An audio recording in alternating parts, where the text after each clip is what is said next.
Það óðaverðbólga í knattspyrnuheiminum þessa dagana og við sáum núna í sumar í fyrsta skipti frá lokum síðari heimsstyrjaldar að félagsskiptametið var tvöfaldað á einum degi.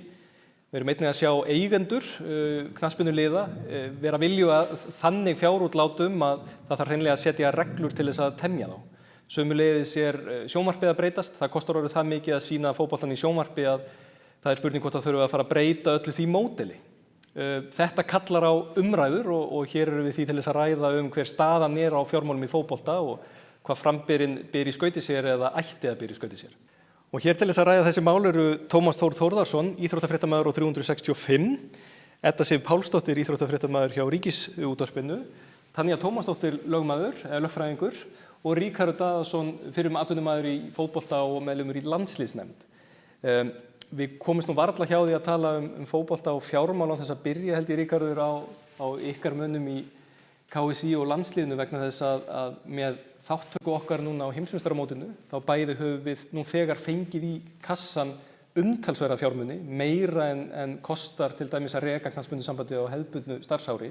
Við höfum líka möguleika á að vinna okkur inn upphæðir sem ekki í neinu samhengi við það sem við máum séð hérna á Íslandi. Við erum þess vegna kannski í fyrsta skipti núna með þáttökum okkar á þessum alþjóðlegu mótum að fá aðgengi að þessum risastóru gullnámum út í heimi. Hvaða áhrif hefur þetta á íslenskan fótbolta? Ég meina, þetta náttúrulega, fyrir að fyrsta hefur þetta náttúrulega jákvæð áhrif því að það mun náttúrulega alltaf einhver hluta af þessum fjármunum og stór hluta af þessum fjármunum skila sér niður til grasrótarinnar og ég meina þetta reyndar í annað sinn. Við fengum svona vinning líka með að fara á úrslit í Evrópumótinu í fyrra og þá var nú uppi með þessi umræða var tekin töluvert og það var búið til módel hvernig ætti að dreifa þeim fjármunum og ekki voru allir á eitt sáttir en það var í fyrsta sinn og það allavega var þannig að knattspyrnusambandið er náttúrulega samansett af liðunum í landinu og því var dreift samkvæmt formúlu sem var sett saman og svona á þess að ég sé eitthvað sérstaklega inn í þeim málum og þá allavega hefur manni heyrst að það hefur svona alveg ágætlega tekist til við það og ég vissum að það verður allavega horft til þess hvernig það gekk upp og hvað síðan hvernig hvort sem það verður svo gert á sama hátt núna en ég meina það eins og þú segir, þetta er náttúrulega einhverjar 1300 milljónir sem að liðið tryggir knattspyrnusambandinu með þáttökunni, þetta er engar smá tölur en við náttúrulega gleðjumst allavega íþróttamaðurinn, ég gleðst allavega miklu meira yfir því að við séum loksins komin á að taka þátt og vil helst ekki skyggja á það með neikvæðum fjármunina þó að sé gaman að taka hana. Þetta er mikilvæg umræða. Hvað finnst ykkur til dæmis þetta, ef við byrjum því varðandi notkunna á svona fjármagni þegar það kemur síðan inn í íslenskan fótbolta? Auðvitað eru það félagsliðin sjálf sem að standa að knattspyrnusambandinu og eiga þá kannski einhverja heimtingu á þessu fjármagni. Já, auðvitað, en svo er það líka landsliðsmennirnir sem að koma okkur á þetta mót. Já. Þeir vilja væntanlega fá sína bónusa og þeim megin getum við svo farið að skoða hverjir eiga að fá hvað mikið, einhverjir sem spiluðu mikið í undankeppni, fara svo kannski ekki á lokamóti eða þeir að fá bónusa. Þetta er bara rökræða þetta endalaust. Svo er það grasrótin og krakkarnir og litlu liðin eða þau ekki að njóta þess strekkingu vel og ég ætla ekki að taka svo ákvörðun, ég er mjög fegin að ég er ekki sett í það, en þetta er erfitt. Já. Norðmenn fóru þá leið að jafna svolítið út tekjur kvenna og karla landsliðsmanna. Já. Á það til dæmis að vera hlutverk knattspyrnusambands að ekki bara vera að jafna tekjugrundvöll félagsliða heldur líka kynjana í fótboltanum? Sko þar voru það leikmennirnir sjálfir ekki, sem tóku ákvörðunina brjálæðislega flott náttúrulega og þetta vakti mikla athygli og svona einhvers staðar þarf að gera eitthvað ef það á að jafna þetta. Það er ekki jafn mikil peningur kvennamegin og hjá Júfa til dæmis þeir senda svona svolítið skrítin skilaboð, bara kvennaknattspyrnan er ekkert sérstaklega hátt rönguð og við sáum það fyrir EM í sumar þá ef þú fórst inn á Júfa síðuna daginn áður mótið byrjaði þá var ekkert að vera að byrja EM fótbolta daginn eftir sko. Þannig að en hver á einhvern veginn að bera kostnaðinn af því og þú veist þarf alltaf að vera jafnt og geta þær einhvern veginn sótt þetta sjálfar. Ég veit ekki. En mér fannst þetta brjálæðislega flott hjá þeim og það þarf, eins og við sjáum bara á fleiri stöðum, bara í Gettu betur og í stjórnum fyrirtækja og alls konar, það þarf oft eitthvað svona skref sem manni finnst kannski pirrandi að einhverju leyti. Þú veist, þú vilt heldur ekki vera kvenkyns íþróttafréttamaður bara þegar það vantar konu. Þú veist, þetta er leiðilegt hlutverk einhvern veginn að vera í, en það þarf samt oft eitthvað svona til. Við höfum bara séð að það er þannig, þó maður vil ekki viðurkenna það.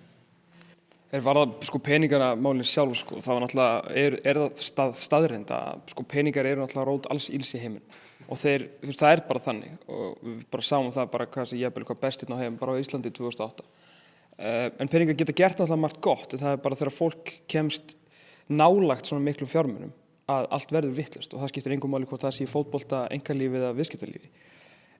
Þess vegna, eins og Rikki sagði, voru ekkert á allir eitt sáttir með ákvörðunina, en hún var bara fín, eitthvað þurfti að gera. En það sem maður þarf að passa í þessu og vera svolítið raunhæfir með að horfa til að auðvitað félögin sjá þarna einhvern gullpott handa regnbogans að taka þátt í þessu og þau munu fá sína peninga. En við þurfum líka að viðhalda náttúrulega gæðum landsliðsins og viðhalda því að þarna koma tekjurnar. Það eru þessir 11 plus 4-5 skiluru og Heimir og hans teymi sem að koma okkur á mótin og þaðan koma peningarnir. Þannig að láta þá fá alvöru bónusa bara alltaf meira en sjálfsagt mál og þá ekki að vera eitthvað að mér finnst að kýtast yfir því hvað þeir fá greitt fyrir að koma síðan með milljarði. Við erum ekki að tala um 20 milljarði eða 100 milljarði, við erum að tala um milljarði inn í fótbolta umhverfi hérna á Íslandi.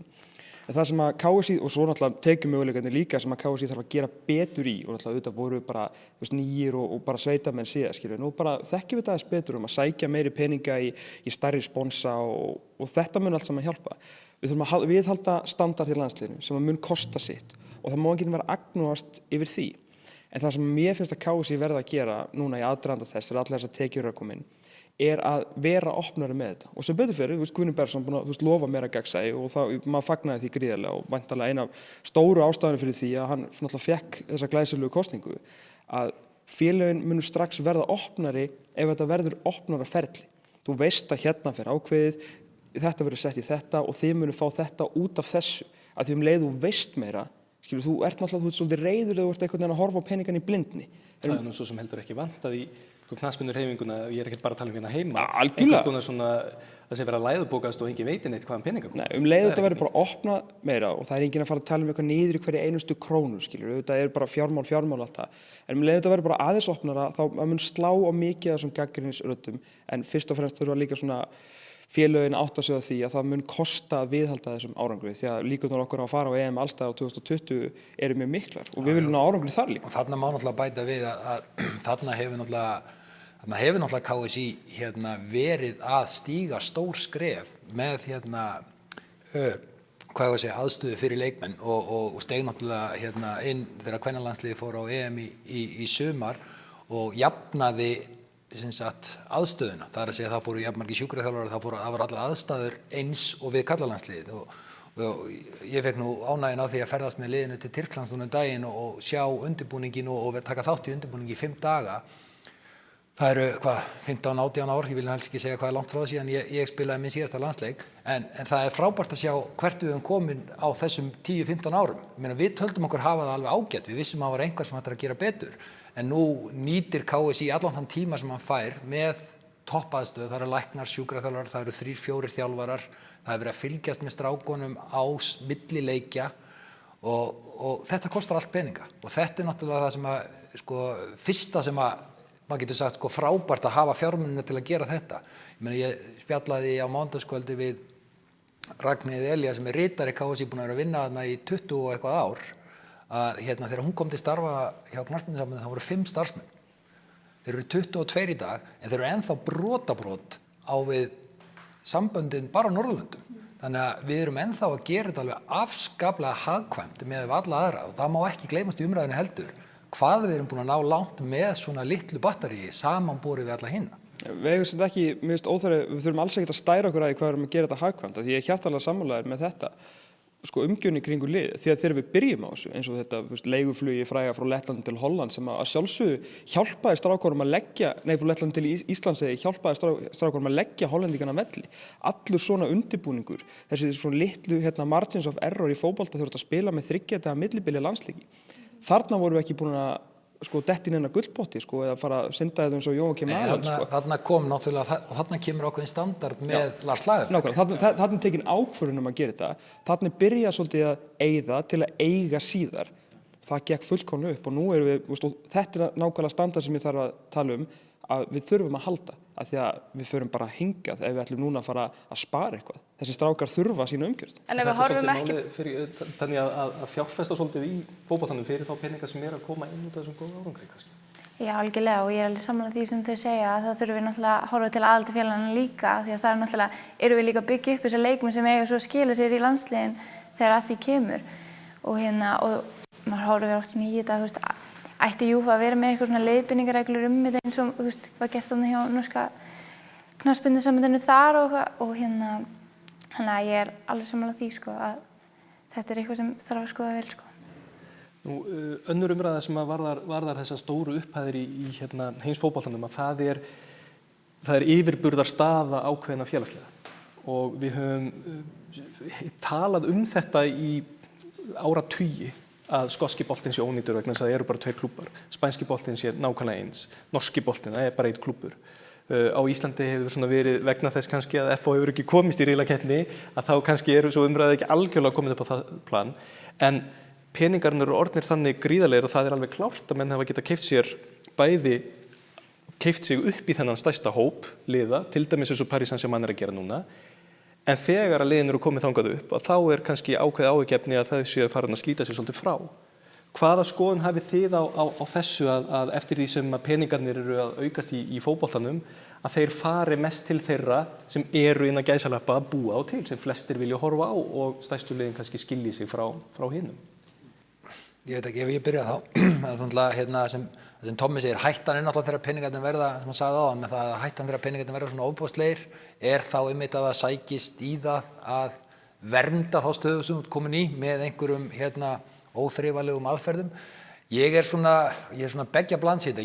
Ég gagnrýni á það að við erum með Champions League í Evrópu, meistaradeildinni í Evrópu eru 32 lið, að 16 lið í henni eru úr 4 stærstu deildunum, Ítalía, Spánn, England og Þýskaland. Við erum með 16 sæti fyrir hinar 50 þjóðirnar og í rauninni ekki fyrir þar allar vegna þess að það eru líkur til þess að komast 2 lið frá fullt af löndum hann rétt fyrir neðan. Þannig að sumar þjóðirnar eiga enga fulltrúa þarna og þess vegna erum við kannski konum með Evrópudeild sem er orðin deild númer 2 í þessu.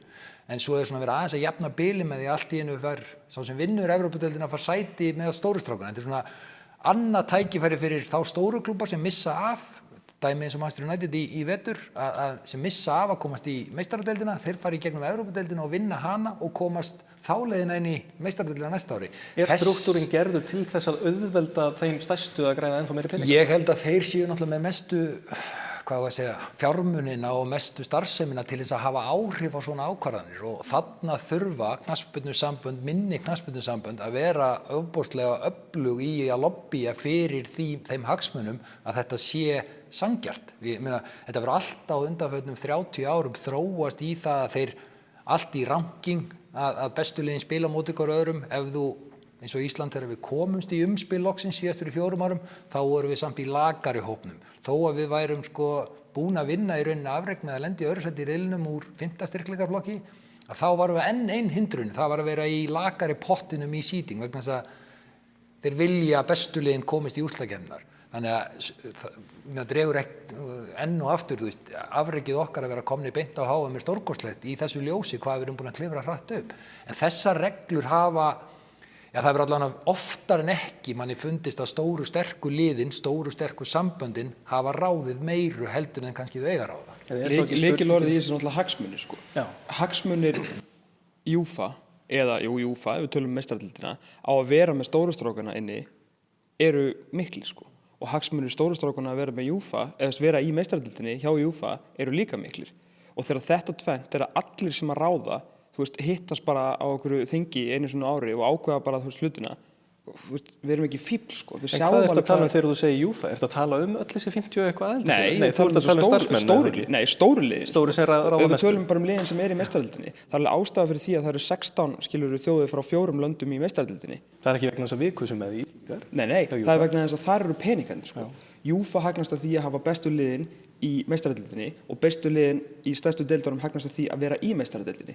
Þau græða ekkert á því að FH komast í riðlakeppni meistaradeildina. Þau gæti ekki verið. En samt sem áður, þá má ekki gleyma því Tommi að þú veist, Ísland er núna pínulítið yndi, ég var að segja heimsins núna. Við vorum yndi Evrópu með að komast að Evrópukeppnina og liðið og aðdáendurnir í kring voru eiginlega svona, pínu vakning fyrir hvað fótbolti getur verið fallegur. og við erum að gera þetta aftur núna. Ég held að það sé búið að vera alveg ótrúleg skilaboð sem á að borist varðandi að vera búin að komast inn. Þannig að þarna kannski komin punktur, eins og segir, til þess að benda þessum hagsmunaaðilum á að þeim ekki glata fegurðin í leiknum eða útiloka eða minnka þessa möguleika enn frekar. Og ég held að þetta sé bara áfram slagsmál sem að minni samböndin eiga að berjast fyrir. Þetta svolítið spurningum fyrir hvernig fótbolti? Það er nefnilega málið, skilur við, bara eins og Matt Busby sagði, skilur við erum bara men of grass and boots and beauty, sko. Ekki einhverju töflur og gröf og peningar. Þannig þetta bara. Stóru liðin komast þarna inn af því að þar eru sjónvarpspeningarnir. Þú varst nú að komast inn á það að bara borga fyrir að horfa á knattspyrnuleik í dag bara orðið eins og ég veit ekki hvað. Og þetta helst allt í hendur og endanum það neytendur sem að tapar öllu á meðan að fegurð eins og íslenska karlalandsliði í fótbolta og kvennalandsliði náttúrulega bara eins og svo frábæra upplifun sem var að vera með þeim þrátt fyrir úrslitin. Þetta svolítið að tínast og vonandi, eins og Rikki segir, þetta vakning að það gaman að vera með öskubuskusagan ekki dauð, sko. En nú það þannig að peningarnir sem eru að koma inn í fótboltan, þeir millilenda alltaf á einhverjum ákveðnum stað. Þegar þessir peningar sjónvarpspeningarnir koma inn til Englands, þá millilendar hjá enska knattspyrnusambandinu. Það tekin ákvörðun það að dreifa þessum peningum tiltölulega jafnt og meira segja stóru leyti niður í deildinni fyrir neðan, bara til þess að jafna einhvern aðstöðumun, til þess að gera leikinn meira spennandi og jafna. Hjá UEFA, hjá FIFA, þá millilendir peningurinn þar áður en það fer til þessara stóru aðila. Það því að Football League náttúrulega rosalega fyrsta, öðru og þriðja deildin mjög sterkt samband. Já. Það ástæða fyrir þeir fá skerf. En spurningin sko fyrir hvernig hvert eigum að setja þessa peninga? Þessar ofboðslega fjárhæðir sem að koma inn til dæmis í sjónvarpssamningum inn út af meistaradeildinni inn til UEFA ekki mikilvægt að þessi peningar séu notaðir akkurat í grasrótina, akkurat í að jafna hugsaðir vegna þess að það eru ákveðnir aðilar sem alveg jafn mikill fótbolti ef einhver aðrir en hafa kannski ekki möguleika á að skapa jafn tekjur eins og kvennafótbolti, eins og neðri deildir, eins og uppeldisstarf og Ég held að öllu venjulegu fólki finnst það einhvern veginn og það sem hljómar rökrétt og það sem ætti að gera.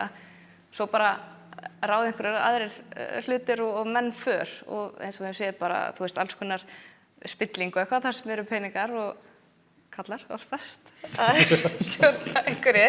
Svo bara gerist eitthvað allt annað og önnur hlið á þessu bara eins og með sjónvarpsréttinina heima. Það gera allir ráð fyrir því bara að geta horft á HM á RÚV eða EM á RÚV. En hversu mikið á RÚV, hversu langt á RÚV að ganga eitthvað pínulítið ríkisbatteri í að fara á móti einhverjum einkaaðilum í svona stórum sjónvarpssamningum, það annað. Akkúrat. En þetta einmitt það sem manni finnst eins og bara með þetta sem vorum að ræða áðan. Þarf ekki að koma ofurfrá, þessar einhverja leiðbeiningur það hvernig það á að gera hlutina. Það enginn sem ákveður þetta bara hér út frá sínum hagsmunum. Það þarf einhvern veginn að vera svolítið svona samgangur í því hvernig á að dreifa þessum peningum alveg sama hvar þú ert af því að það alltaf grasrót allstaðar og manni finnst alltaf að hún líka að hagnast á þessum peningum sem að koma inn sama hvaðan þeir koma. En svo þess að við vorum að tala um landsliðin þá þetta ekkert endilega bara eitthvað svona ávísun. Kvennalandsliðið græddi ótrúlega mikið á gengi karlalandsliðsins árin og undan þó það var ekki í einhverjum peningum. Það var bara umgjörðin var allt önnur. Ég ætla ekki að segja hún hefði ekki orðið þannig en þetta hjálpaði samt ótrúlega mikið. Og með því einhvern veginn áhuginn og stuðningurinn og það var ógleymanlegt fyrir mig á Evrópumótinu núna í sumar fyrir fyrsta leik. Það var bara blátt haf fyrir utan völlinn og starfsmenn inn í húsinu bara sem voru að vinna og vissi ekkert fótbolta og þau komu og spurðu mig bara hvort að við værum favorites í keppninni, hvort við varum að fara að vinna mótið það þeir voru komnir svo margir og íslenski stuðningsmenn voru bara svona fenómen á þessu móti og það einhvern veginn þetta fylgir þessu öllu og þetta var eitthvað svo ótrúlega magnað og spurðu líka í leiðin eitthvað ætlar þetta fólk ekki örugglega að taka húið sem einhvern veginn að þeir eru svo konum með leið á og eitthvað en þetta bara í alvörinu orðið bara eitthvað svona fyrirbæri bara í alþjóðlegum fólk. Við ætlum ég lét ykkur ekki vita en við verðum að enda á því við eiginlega komumst ekki hjá því að tala eins þessa ofboðslegu peninga sem við erum að sjá núna í félagsskiptagjöldum. Ég veit alveg að okkur finnst Gylfi Sigurðsson frábær en 45 milljónir punda eru upphæðir sem að mjög fáir knattspyrnumenn í sögunni hafa hreinlega farið á. Neymar allir 200 milljónir punda. Við höfum séð stærstu stjörnur í heiminum skipta lið, einhverjum sem eru óumdeildir bestu leikmenn heims á ákveðnum tímapunkti skipta lið en þá hefur félagsskiptametið ekki verið tvöfald á einu bretti. Hvað að gerast núna? Hvers vegna Hvers vegna þetta að gerast? Þetta bara vegna þess að það að koma inn hérna einhver allt öðruvísi eigendur sem eru tilbúinir að eyða einhverjum allt öðrum peningum? Það náttúrulega fyrst og fremst það, menn sem að bara eiga botnlausa sjóði og svo það að það eru einhvern veginn mjög allir vera að ýta þessu í þessa átt. Það eru menn bak við tjöldin, umboðsmennir og þeir eru ótrúlega sterkur og mjög vondur hópur til hópa, ekkert allir en það eru mjög svona menn sem að hagnast mikið af þessu að halda verðinu eins háu og mögulega veru því að þeir taka mikinn skerf af þessu sem þeir eigi ekki gera, þannig ekki reglurnar varðandi umboðsmenn, vanlega þetta bara svona 13. mánuður og þannig en eins og Demba umboðsmaðurinn sem allir vita, hann hagnaðist bara því að koma með nýtt lið á hverju ári en það kannski mjög lítið dæmi í þessari óðaverðbólgu sem í gangi núna.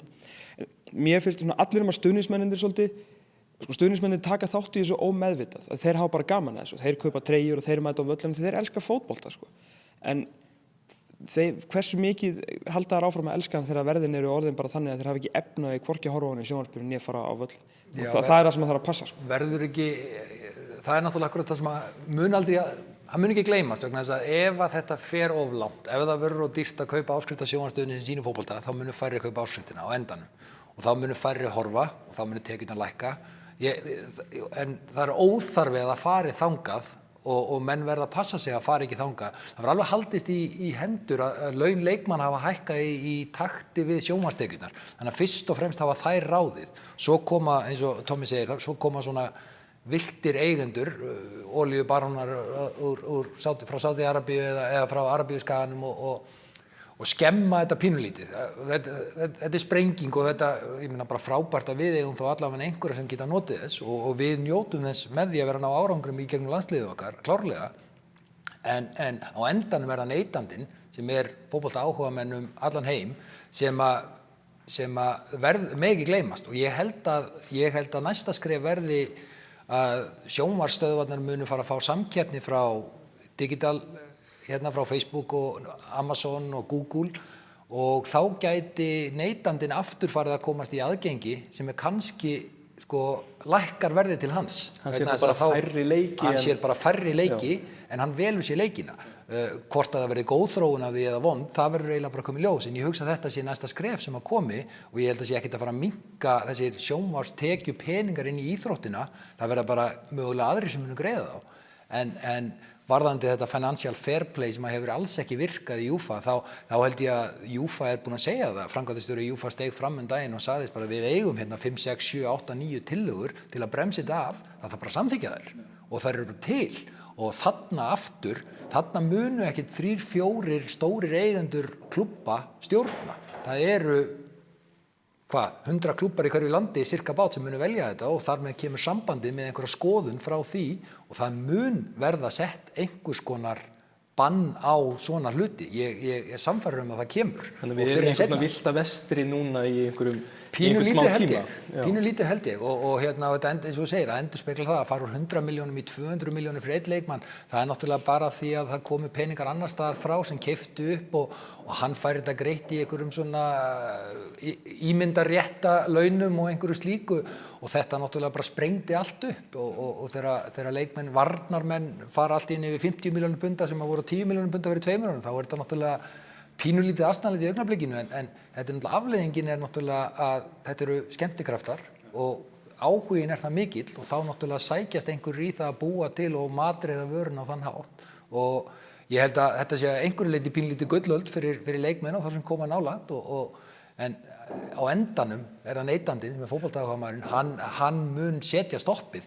Það vonandi, alveg eins og villta vesturinn, þá þegar síðasti maðurinn dó þá var náttúrulega bara hægt að byrja að byggja upp nýbandaríki eða nýtt vestur en það sem ég held og það sem ég hræddur varðandi Facebook og Amazon og það sem ætla að koma inn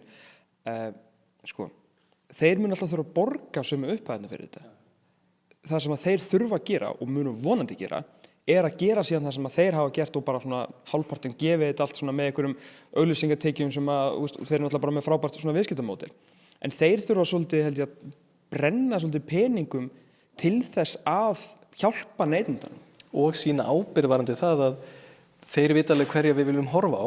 Já. En eitt af því sem gott við fótbolta, sérstaklega enska boltan, að við fáum líka alveg að sjá Burnley og Huddersfield annað slagið, en það verði ekki alltaf bara stórleikinir og stærstu liðin sem eru Pakkarnir sýnd. sem að þessi lið munu kaupa, þetta er allt í pökkum. Hvað ætlar að sýna mikið hérna, eins og enski boltinn er Sky og BT sem að skipta svo á milli sín og allt það. En síðan kannski kom einhverjir 20 leikir á mánudögum eða eitthvað sem að Facebook kaupir, en ætlar síðan að Facebook að fara að rukka okkur eða ætlar Facebook að gefa okkur þessi leiki. Og það væri svo ótrúlega gaman að svona aðilar myndu stíga fram, þeir eiga fullt af peningum og þeir myndu halda áfram að vera samfélagsmiðlar, að miðla til samfélagsins og bara svolítið neyða aðra í að svona fara að endurhugsa þetta. Og þeir eru að byrja að semja núna í haust, þar sem að samningar eru lausir eftir 2 ár. En þannig að þeir voru báðir hérna að nefna Ríkharður og Tómas umboðsmennina og hérna það sem að standa leikmennina næst og þú hefur smá reynslu af þeim málum.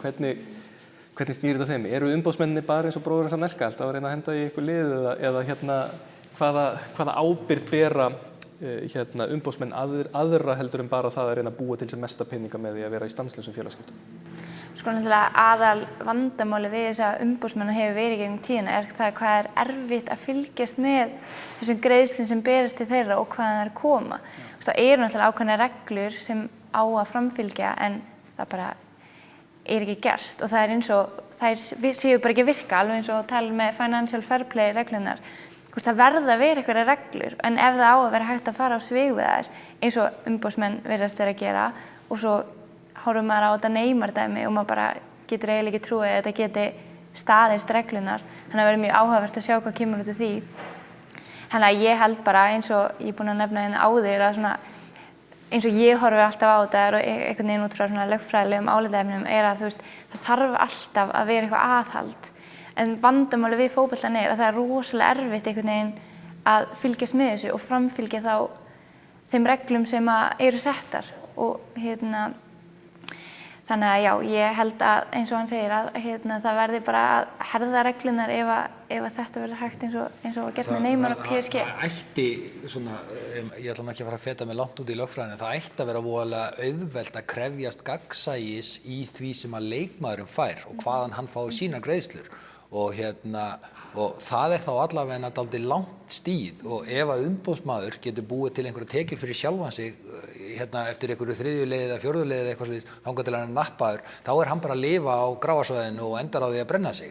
En aðalmálið er náttúrulega að milli félaga, milli landa og gagnvart leikmannum sé þetta gagnsæi til staðar þannig að það sé ekki hægt að þriðji aðili borgi leikmanninu stærstan hluta eða félaginu sem eru að vera að kaupa leikmanninu af stærstan hlutan til þess að komast fram hjá einhverju reglum. Þetta ætti að vera svona þokkalega einfalt í framkvæmd og mér fannst mjög svona þegar Júfa steig fram og sagði einfallega að þessi pakki er bara tilbúinn.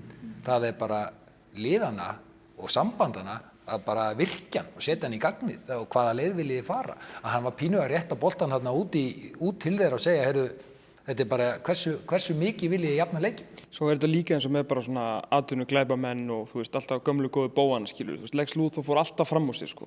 Hann klikkaði alltaf á endanum. Hann gat ekki ef þú heldur sérst svona ósnertanlegur, þá myndu alltaf klikka á endanum og það gerðist held ég núna með þessu Kylian Mbappé bulli hjá Paris Saint-Germain.